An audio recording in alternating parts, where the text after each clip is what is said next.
Syederlun kesebelasan Putra Bintang berhasil menundukkan Porsina FC 1-0 dalam lanjutan pertandingan final Piala Bupati Aceh Tengah yang berlangsung di lapangan gelanggang Musara Alun Takengon pada Kamis 24 Maret 2022 sore. Kemenangan Putra Bintang ditandai dengan adanya gol bunuh diri dari pemain Porsina FC pada babak kedua.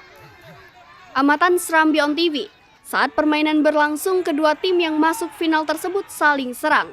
Namun saat serangan mendekati gawang Porsina, hal tak diduga terjadi. Tendangan keras dari pojok gawang menyentuh kaki pemain Porsina yang menyebabkan bola masuk ke gawang timnya dan merubah kedudukan menjadi 1-0 untuk tim Putra Bintang. Skor 1-0 itu pun bertahan hingga pertandingan usai dan resmi mengakhiri event Piala Bupati Aceh Tengah yang telah berlangsung sejak awal Maret lalu. Turnamen sepak bola yang turut diikuti setidaknya 30 kesebelasan dari 14 kecamatan se-Aceh Tengah diselenggarakan dalam rangka memeriahkan HUT Kota Takengon ke-445.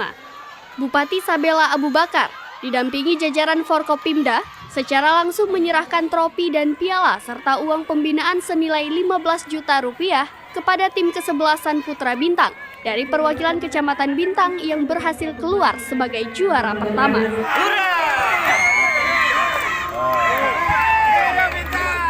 Disusul kesebelasan Porsina dari Silih Nara sebagai runner-up yang membawa pulang uang pembinaan sejumlah 10 juta rupiah dan Belalang FC Kemili Bebesen, serta Abdi Negara Jagung Jeget sebagai pemenang 3 yang masing-masing memperoleh piala dan uang senilai 5 juta rupiah karena berhasil bertahan hingga babak semifinal. Dari Takengon, Romadani, Srambion TV. Putra Bintang!